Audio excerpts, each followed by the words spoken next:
പിതാവിൻ്റെയും പുത്രൻ്റെയും പരിശുദ്ധാത്മാവിൻ്റെയും നാമത്തിൽ ആമേൻ. ഈശോ മിശിഹായിക്ക് സ്തുതിയായിരിക്കട്ടെ. യേശുവിൽ സ്നേഹം നിറഞ്ഞ സഹോദരങ്ങളെ, എല്ലാവരെയും ദൈവവചനധ്യാനത്തിലേക്ക് നമ്മുടെ കർത്താവായ യേശു ക്രിസ്തുവിൻ്റെ നാമത്തിൽ സ്വാഗതം ചെയ്യുന്നു.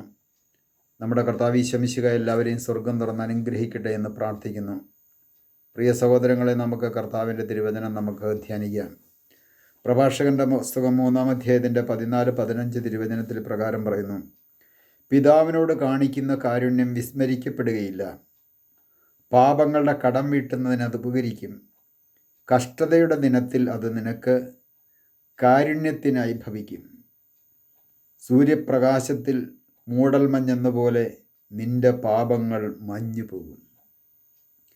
ഇവിടെ പറയുകയാണ്, പിതാവിനോട് കാണിക്കുന്ന കാരുണ്യം ഒരിക്കലും വിസ്മരിക്കപ്പെടുകയില്ല. പ്രിയ സഹോദരങ്ങളെ, നമ്മുടെ കൂട്ടായ്മകളിലും സഭയിലുമെല്ലാം പിതാക്കന്മാരുണ്ട്, ലീഡേഴ്സുണ്ട്. അവരെല്ലാം അനുസരിക്കണം. അവർ പറയുന്നത് അനുസരിക്കുക മാത്രമല്ല, അവരോടൊക്കെ നമ്മൾ കരുണ കാണിക്കുകയും ചെയ്യണമെന്ന് ദൈവത്തിൻ്റെ പരിശുദ്ധാത്മാവ് നമ്മളെ ഓർമ്മിപ്പിക്കുന്നു.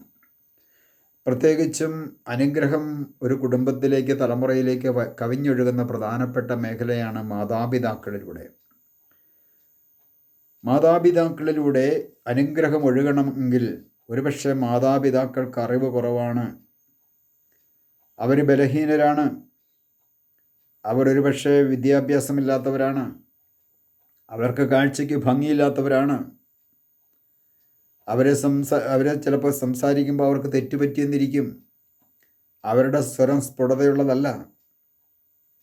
ഒരുപക്ഷെ അവർ നരച്ചു കുരച്ചു, കവളക്കി ഒട്ടി, എല്ലാ മേഖലകളിലും അവർക്ക് കുറവുണ്ട്. പക്ഷേ അങ്ങനെ ആ കുറവുള്ള വ്യക്തികളോട് കാരുണ്യം കാണിക്കണം. അതുകൊണ്ടാണ് പരിശുദ്ധാത്മാവ് പറഞ്ഞ്, പിതാവിനോട് കാണിക്കുന്ന കാരുണ്യം വിസ്മരിക്കപ്പെടുകയില്ല.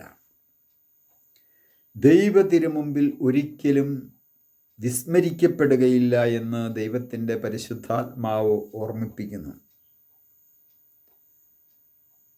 അപ്പോൾ മാതാപിതാക്കളോട് കാരുണ്യം, അലിവ് കാണിക്കണം.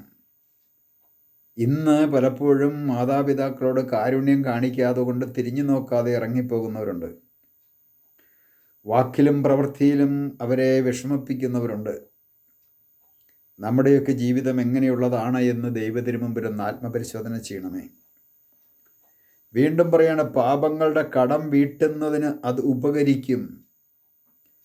ഒരു മനുഷ്യൻ്റെ ജീവിതത്തിൽ ചെയ്തു കൂട്ടുന്ന പാപത്തിൻ്റെ കടം മാതാപിതാക്കളോട് കാരുണ്യം കാണിക്കുമ്പോൾ, പിതാവിനോട് കാരുണ്യം കാണിക്കുമ്പോൾ, മാതാവിനോട് കാരുണ്യം കാണിക്കുമ്പോൾ, ആ മാതാവിലൂടെയും പിതാവിലൂടെയും അടുത്ത തലമുറയിലേക്ക് ഒഴുകുന്ന അനുഗ്രഹം അവൻ്റെ ജീവിതത്തിൽ പാപങ്ങളുടെ കടം വീട്ടുന്നതിന് ഉപകരിക്കുമെന്ന് ദൈവത്തിൻ്റെ പരിശുദ്ധാത്മാവ് പറയുകയാണ്. ഇത് മനുഷ്യൻ എഴുതി വച്ചേക്കുന്ന കാര്യമല്ല. ദൈവത്തിൻ്റെ പരിശുദ്ധാത്മാവിനാൽ എഴുതപ്പെട്ട ഗ്രന്ഥമാണ് വിശുദ്ധ ബൈബിൾ. വിശുദ്ധ ബൈബിളിലൂടെ ദൈവത്തിൻ്റെ പരിശുദ്ധാത്മാവ് പറയുകയാണ്, നിൻ്റെ ജീവിതത്തിൽ ഒരു പക്ഷേ ഒരു കൊടും പാപിയാകാം, കൊടും കുറ്റവാളിയാകാം. ഒരുപക്ഷെ നീ സമൂഹം നിന്നെ ഒരു പാപിയായിട്ട്, കുറ്റവാളിയായിട്ട്, കൊള്ളരുതാത്തവനായിട്ട്, കുടുംബദ്രോഹിയായിട്ട്, സമൂഹദ്രോഹിയായിട്ട് ഒരുപക്ഷെ നിന്നെ കുറ്റപ്പെടുത്തി, ഒറ്റപ്പെടുത്തി നിർത്തിയിട്ടുണ്ടാകാം. പക്ഷേ നീ നിൻ്റെ മാതാപിതാക്കളോട് നീ കാരുണ്യം കാണിച്ചാൽ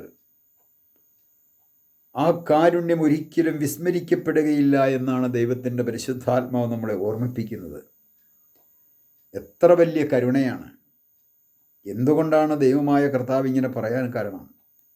ഈ ഭൂമിയിലെ ഓരോ മാതാപിതാക്കളും കർത്താവിൻ്റെ അംബാസഡർമാരാണ്, കർത്താവിൻ്റെ പ്രതിനിധികളാണ് ഈ ഭൂമിയിലെ.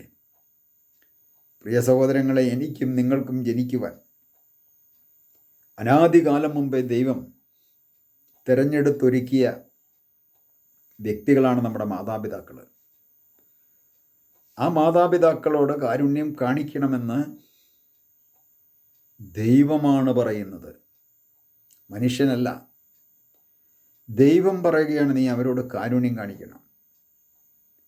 പക്ഷെ അവരുടെ ജീവിതത്തിൽ വീഴ്ചയുണ്ട്.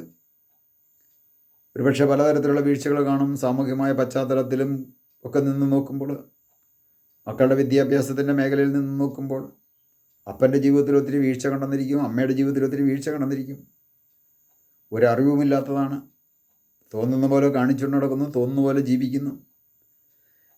പക്ഷെ മക്കളുടെ കണ്ണുകൊണ്ട് നോക്കുമ്പോൾ അവിടെ അവർക്ക് അറിവ് കുറവുള്ളതായിട്ടും വീഴ്ചയുള്ളതായിട്ടും നിനക്ക് തോന്നുന്നുവെങ്കിലും, നിനക്ക് തോന്നിയാലും നീ അവരോട് കരുണ കാണിച്ചാൽ ആ കാരുണ്യം ഒരിക്കലും ദൈവതിരുസന്നിധിയിൽ വിസ്മരിക്കപ്പെടുകയില്ല.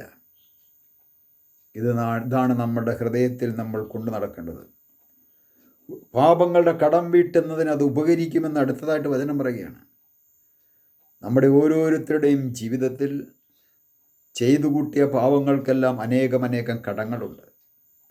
നമ്മെക്കൊണ്ട് വീട്ടിത്തീർക്കാൻ പറ്റാത്ത തരത്തിലുള്ള പാപകടങ്ങളുള്ളവരാണ് മനുഷ്യർ. സകല മനുഷ്യർക്കുമുണ്ട്. വാക്കാലും പ്രവൃത്തിയാലും ചിന്തയാലും ഉപേക്ഷയാലുമെല്ലാം ചെയ്തു കൂട്ടിയ പാപങ്ങളുണ്ട്. പ്രവൃത്തിയാൽ ചെയ്തു കൂട്ടിയിട്ടുള്ള അനേകം പാപങ്ങളുണ്ട്. പല വ്യക്തികളും കണ്ടിട്ടില്ല, അറിഞ്ഞിട്ടില്ല, കേട്ടിട്ടില്ല എന്ന് കരുതി സമൂഹത്തിൻ്റെ മുമ്പിൽ വലിയ മാന്യന്മാരായിട്ടും മഹാന്മാരായിട്ടും ജീവിക്കുന്നുണ്ടെങ്കിൽ ദൈവത്തിൻ്റെ മുൻപിൽ അവൻ കടക്കാരനാണ്. ആ പാപകടങ്ങൾ നമ്മുടെ ജീവിതത്തിൽ വിട്ടപ്പെടണമെങ്കിൽ, ആ പാപകടങ്ങൾ ദൈവത്തിനു മുമ്പിൽ ക്ഷമിക്കപ്പെടണമെങ്കിൽ കർത്താവ് പറയുകയാണ്, നീ നിൻ്റെ മാതാപിതാക്കളോട് കാരുണ്യം കാണിക്കണം. കാരുണ്യം കാണിക്കുന്ന വ്യക്തികളുടെ ജീവിതം, അവരുടെ തലമുറ അനുഗ്രഹം പ്രാപിക്കുമെന്നത് ഈ വചനത്തിൽ നിന്ന് തന്നെ സത്യമാണ്, വ്യക്തമാണ്. നമുക്കൊരു നിമിഷം കർത്താവിനോട് പ്രാർത്ഥിക്കാം.